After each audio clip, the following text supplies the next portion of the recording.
And we're recording.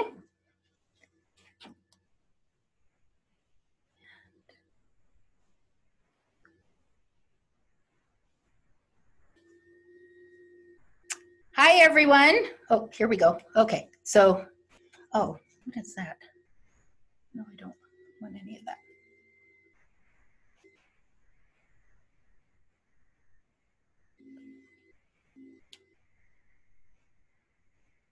Oh, hi, everyone. We're live here. And of course, we had technical issues, but give me a second. Hang on. We'll be back in a second. Okay, so.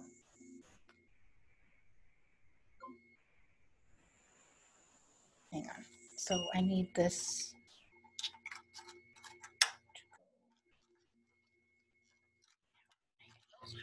Hi, everyone. We're live here. And of course, we had technical issues. So cool. I just love it. This is how. Make sure it's on there good. Sorry, Lori. No, don't be sorry. I'm a total noob. That's good. I am too. Okay. So hopefully we'll check this out. Okay. I'll edit all this. Okay.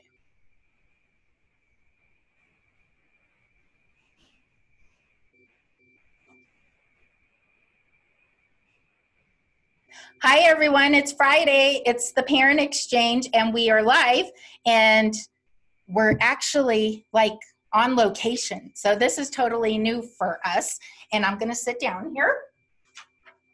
Can you see me? No, not yet. Hang on. Give us a second. All right. All right, everyone. Hi, welcome. It's the Parent Exchange. It is Friday, and we are glad that you are here. This week, we are in Colorado Springs, Colorado, at Academic Advocates. And I'm really, really excited to be here with Lori Bitar. She's become a great friend to me and a partner in advocacy. And today, we're going to talk a little bit about tutoring. What does quality tutoring look like? Learning pods, micro schools, and how we can support kids with some in-person supports during this pandemic, when a lot of them are still doing some form of online learning, but they still need some in-person support. So we're going to talk about that today. Lori, how are you? I am great. Good. Absolutely. You're excited. This space is amazing. Thank you. I'm like really excited to just see what you do in this space with these kids. Tell us a little bit about yourself. Sure. Well, my name is Lori Bitar, and I am the owner of Academic Advocates. And I have been lucky enough to spend the last 30 years hanging out with kids in one form or another, whether it was in a tutoring company, running my own charter, as a consultant. But at the end of the day, that's really all the work's been about for me, is having a chance to hang out with kids and change their lives. Nice, nice, good. Well, tell us a little bit about what you plan to use this space for and what you're going to do with kids in the community. Well, it was a big bonus for us because the last spring, when I went out to my client homes, finally in May, my students were floundering. And so at that point, we knew, and several community leaders and I got together and we said, wow, this is going to be a problem. We're going to have to find a way to help. And so we knew in-person was going to be important. And I was lucky enough to connect with the leaders here at the Urbanites leading the Pikes Peak region and leased a controlled access classroom and was able to start putting in all of the COVID protocols to make sure that we could run small group tutoring and then launch some small learning pods, micro schools, for those middle school and high school kids who are really just probably not going to go back in a building for quite some time, and just really try to wrap around them and provide them and their parents and families with some support. Yeah, I think that's what we're seeing across the country now that COVID cases are going up. We're seeing elementary kids, they're keeping them in class, but like you said, middle and high school kids may be the last that return to a full-time in-person situation. So the work that you're doing is going to be really important. What sets you apart from some of these other organizations that, you know, may be offering tutoring or learning pods or micro schools? What do you think that you offer to these families that's really needed and important right now? Well, that's a great question. Diversity and in micro schools and learning pods is really important because one size doesn't fit all, and we know that. Um, but I've been in the field for so long. I've been lucky enough to make every mistake known to man. And, you know, just through being a teacher, winning some awards and then making a whole bunch of mistakes, when I have an opportunity to tutor with kids, some groups will just do homework and some groups will just do intervention. Well, I have always been non-traditional, and so I go right in the middle of the road. And so the hybrid model that I use, we do part of our sessions with some of the online and homework and support, but then we also do the interventions because it's not good enough to just do homework or keep kids going. We've got to fix any gaps. And we do know, without a doubt, across the whole US, that kids have lost at least 1 year in reading and 1.5 years in math just from being out of school for 7 months. That's significant. It is. That's crazy. You know what? I'm going to move this closer. Okay. And so Ty is watching, Larry is watching. So hi, gentlemen. Thank you for tuning in. And I'm going to move it closer because I want to make sure that everybody can see Lori and hear from her. So yeah, you're on the spotlight now. Okay. So tell me about your experience. You ran a charter school. You have a lot of academic experience and have been helping kids for a very long time. Talk a little bit about that. Sure. Well, I started out as a young teacher, really excited and out of the box. I've always been non-traditional. I just believe that hands-on and high expectations were the way that you had to support kids. And so I did really well early on. My peers thought I was great, and they nominated me Teacher of the Year and just some really cool things. But I was so stifled by the bureaucracy, and that has been a theme throughout my career, that I know what needs to happen. I have the skills and the talent and the heart to make it happen. And then the bureaucracy will just absolutely stifle the opportunity to really make an impact. So early on, I changed gears and I started a tutoring company, Tutors Implemented, in South Florida. And from there just continued to grow because that's also my purpose, my passion, my heart. So I went from the tutoring company, wrote and founded a charter school, and was lucky enough to win some awards again, but that really didn't matter. What mattered was those kids, their lives were changed. The scores were off the charts. That's why we got an award. It was the Governor's Top 100 Middle School. So, you know, I knew, and parents would ask me, you know, can you do more? Can you do more? So back then, I took to the national level, much like you did. And so I worked across the US as a consultant, mostly in school turnaround, and just continuing to train teachers and help and grow. Again, bureaucracy just really doesn't seem to want to have kids get what they need. And through all of that, I wrote a book called SOS Save Our Students. And so I just knew there were people out there who wanted good information. And so that was just a labor of love to be able to tell my students' stories. So a long career, great success, great awards, lots of tears, lots of failures. But at the end of the day, the kids' lives are changed. Even now, our kids are thriving. The kids who are getting a chance to come see us in person, their grades are up, their confidence, we're playing games, they're having a blast. And so they needed that. Yeah. And so I think so did I, but I know they needed it.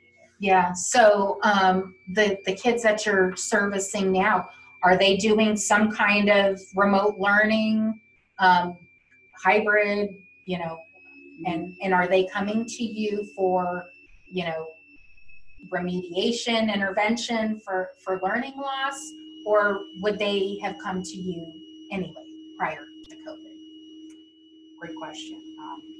I'm partnered with a group here called Parents Challenge. and they support a lot of families that maybe can't afford different services or private school tuition. So it's a school choice model. Mm-hmm. And so those families are using their using their skills and their funding to figure out how to best meet the needs of their scholar. And the kids who are coming to us, the gamut, right? I have K through 12 primarily. We focus on the 3rd through seniors, and every one of them has a different model. So some of them are online, some of them are homeschooled, some of them are blended. And so the best thing that I do for them is that I start with a diagnostic, and I do a very thorough diagnostic. Don't rely on a computer to do the diagnostic. I learned so much just from watching how students interact with content. So from there, I make an education plan, and then we put a prescription together that's personalized. And so from there, that's how the tutoring begins. And so some of the kids are doing great, but they need help in Algebra 2. And then we have other kids who are dyslexic. We have other kids who are struggling because of all of the loss. And so there is no one size fits all here either. But you're figuring out a way to meet their needs and meeting them right where they're at, doing those important diagnostics. I know that's been a conversation across the country. There's this big debate on whether we should have state testing across the country, and one group is kind of like, you know what, teachers have so much on their plate, kids are overwhelmed, nothing is normal this year, maybe we should just hold off. And then of course there's another group that thinks we need that data so that we can figure out where these kids are at compared to last year, maybe what they've lost. Of course, we won't have a complete picture because many states didn't test last year. So if we hold off another year, we'd be looking at 2 years of lost data on these kids. Where do you fall in that camp? And I don't think there's a right or wrong answer. I think it's a really challenging situation, but I'd be interested for an educator's perspective. I'll tell you, I was part of the genre that started long before testing and long before Common Core. So I have seen an evolution in education. And, when I was an early teacher, I was, great motivator, and I just taught whatever I thought was fun. And that was great. But without any kind of accountability and data and measures, I really wasn't impactful like I could have been. And so as my career evolved and as different things came, I put together much more value with testing and data. And so many folks across the U.S. will say, oh, well, we shouldn't do this and we shouldn't do that. But if you've been fortunate enough to be in classrooms, you can see that without that data, it's like going to the doctor and having the doctor just look at you and say, well, Tilly, I'm thinking you might have, some kind of sickness. I'm going to give you this prescription. So I'm worried, I'm concerned for everybody, the teachers, the schools, but more importantly, my heart is always with the students and the families. And without diagnostic data, we're not going to be able to help kids. And even worse, we've got thousands of kids all across the United States that haven't come to school. They're missing. Yeah. We can't find them. You and I talked at one point about, maybe we need to convert a bus, and maybe we need to make a mobile classroom, and maybe we've got to get out to them and find them. Yeah. So, yeah. Well, I think, like you said, that data is going to be really important. And how are we going to really get kids what they need if we don't have some of those diagnostic tests and assessments at the end of the school year? Because we're looking at another full year of interrupted education. So those of you out there who think it's the wrong time or not the right time, I think we really have to think about, though, what we're going to need to get these kids in the future and how are we going to evaluate that. Talk a little bit about, what do you see, right, aside that, okay, remote learning is incredibly difficult and the traditional systems are not equipped to deliver it pretty much across the nation. What keeps you up at night as an educator when you think about our education system and how we're working with kids right now? Same things that have always kept me up. I mean, of course, it's exacerbated now, but we know schools have been failing for a long time, and choice models and different options have come available. Our old boxed method, I've never been that person, and so the disconnect that we have from young people really has exacerbated throughout all of my career, and now this is just kind of the pinnacle. So what keeps me up at night is my individual students and their fears and their worries and their concerns, but I also know that the whole workforce is different now. And so everything I'm training them for, careers either that haven't been invented or careers and their lifestyle that's got to change. So I've got to adapt and adjust to figure out which skills are going to be the most important to help my students achieve. Yeah, that's important. What's your goal for this place? And I'm going to post pictures, everybody, later after Lori and I are talking, because this is her open house. And so this is the chance for the community to come and get to know you and the space. But what are your plans here? What's your goals, and what's your dreams for this space? Well, initially, so many students and so many families need help that can't necessarily access it financially. So my initial goal is to really start micro schools, micro pods, however those language come together, for those 6th through 12th graders. And so I want to be able to use this initial space to continue to have them thrive, continue to support them as they grow. Long term, I want to continue to make a larger impact, not just here in Colorado Springs, but probably in Denver and some other places where there are just big groups of kids who are just not getting the support. I'm excited.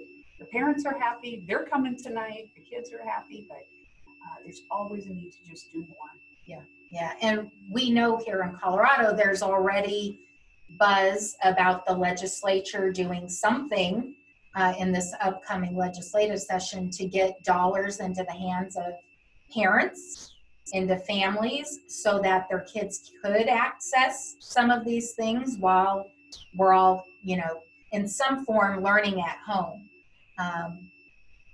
How could that impact you? I mean, I think if families got $1,000 or whatever the legislature decides is a good amount, I could see them saying, okay, my kid's in hybrid or fully online because of the pandemic, but they need tutoring. I think that can make a big impact for you, right? It's significant. Again, we have story after story, day after day, just in September when we got in here. Kids just, their scores are going through the roof. Their confidence is across the board. I do hope that we find a way to support parents who need extra resources. I mean, this isn't new to me. I started homeschooling kids who couldn't fit in the traditional model before I opened my charter.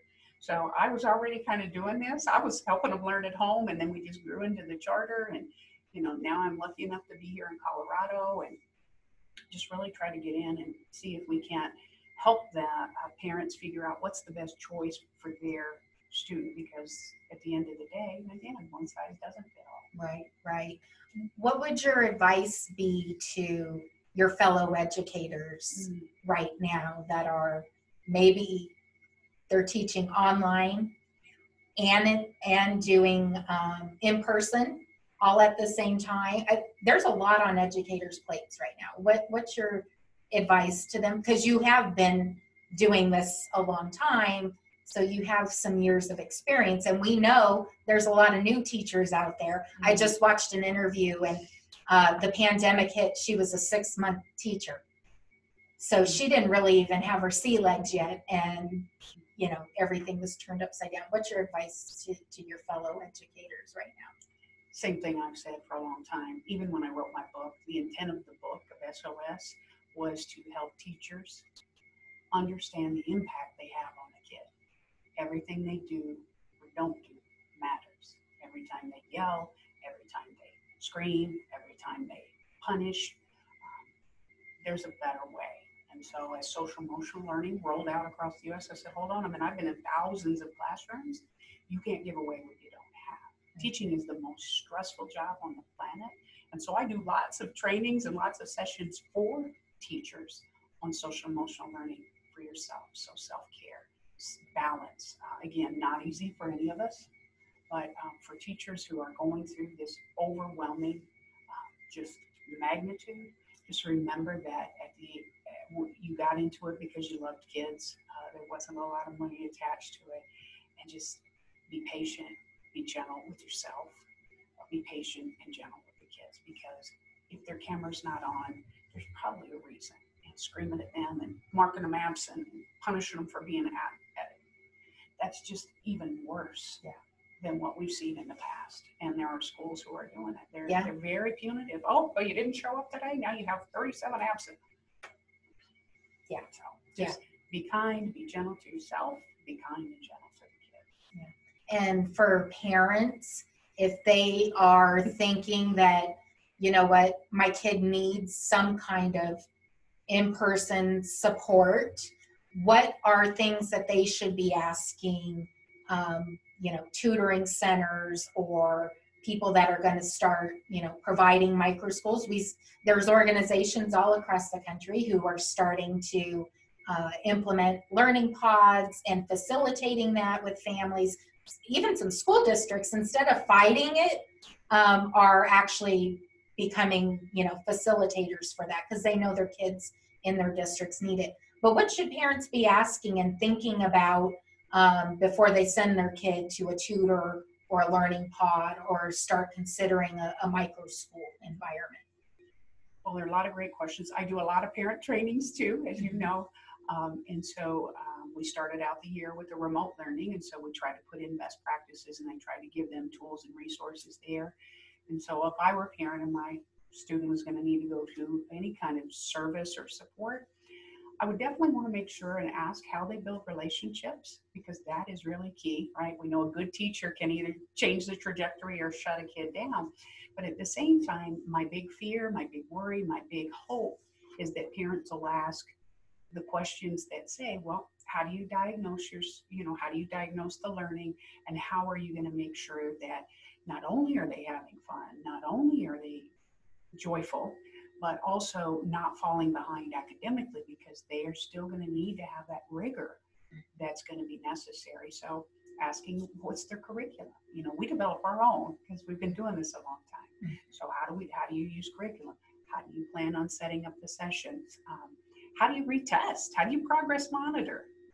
Those are some of the key things I would want to know, so that I would be feeling confident that my child was progressing and also getting the skills they were going to need while being able to get that live in-person support. Yeah. And the kids that come here, how often are they here? How long are the sessions?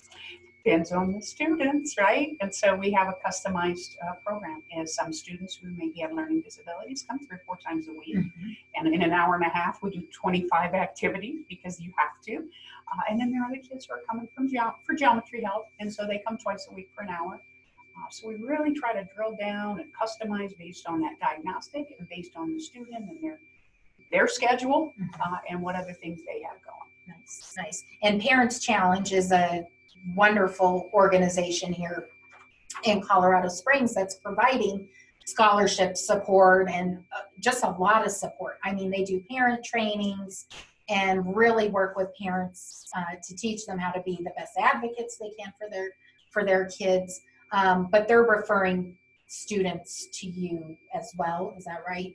Well, they provide a package of resources to all their families, and the families then take a look at all of those options that are available. And so some of the families have decided that we were a better fit. And then, of course, we have other people from the community who come and see us from tutoring. And then that's the other part. We want to continue to raise money and start our crowdfunding so that we can do more for other students who are going to need the support besides just with Parents Challenge. Good. So this is, like I said, a wonderful space, and you're not quite bursting at the seams, but you're getting close, and you have the ability to expand in this space, which I think is amazing, because like we said, this is going to continue for a while, and kids are going to need support. even when they get back to the classroom, there are going to be students that need compensatory services and interventions to make up for this COVID learning loss that we've had. If parents in Southern Colorado or Colorado want to reach out to you, how do they find you? Well, our website is active. It's academicadvocacy.org. And then through there, you can contact me via email. And then we also just have our regular phone number. I'll go ahead and say it. I don't know whether it'll show it. Normally I like to show it. We'll share everything afterwards in the chat. We'll share the website and the phone number, how parents can get a hold of you. Let me see who's watching here. So Lori Cooney is watching, and she said, you're an inspiration. And she's already shared the link to your website. So thank you, Lori Cooney. And Christine Beard is watching as well. Two longtime advocates for kids, and we appreciate them being here. Before we wrap up here, because you're going to have an open house and a lot of people here, COVID is going on, and if families are nervous about sending their kids in person, what kind of mitigation things are happening in this space so that families know that their kids can come and be safe? Well, that has always kept me up from the very beginning. I just couldn't figure out how to do that. Now, Governor Polis has released not just the guidelines that you need to follow for COVID, but also what are the requirements for good learning pods. And so there is that document, I'm sure you've shared it, that also speaks to what good questions should parents ask. But we're doing all the same things that schools are. We're keeping the social distance. We keep less than 10 in a room, mask, temperature, sanitizer. We've had several students go out because their school went on quarantine. And so then at that point, we provide some remote support. So we continue the relationship with them until they're healthy enough and cleared to come back. That's fantastic. That's awesome. Well, thank you for having us here. I'm glad that we can be here to see this amazing space. And thank you for filling a really important need that so many families, students need right now. Parents every day in this group talk about how overwhelmed they are and how their kids are struggling. So folks like you are really doing an important job, and you're gifting us with your experience, and we appreciate that. So families out there, take advantage of Lori's expertise here in Southern Colorado. And if you aren't in Southern Colorado, listen to her advice and know that Lori isn't the only one in the country providing these opportunities. There are incredible educators all over the country who know that there's a need, and they want to help you, and they want kids to succeed and to thrive coming out of this crisis. So do your research. There's community groups all over the country that are starting programs just like this here with academic advocates. So thank you, Lori. We appreciate you. And we'll share all the information about your organization in the chat for this video. And thanks again. We're glad that we could be here today. I'm so happy you were. Thank you. Thank you. And I appreciate it. Congratulations on your open house. Oh, thanks. Yep. We're excited. Great. Thank you, everybody. Thanks, everybody.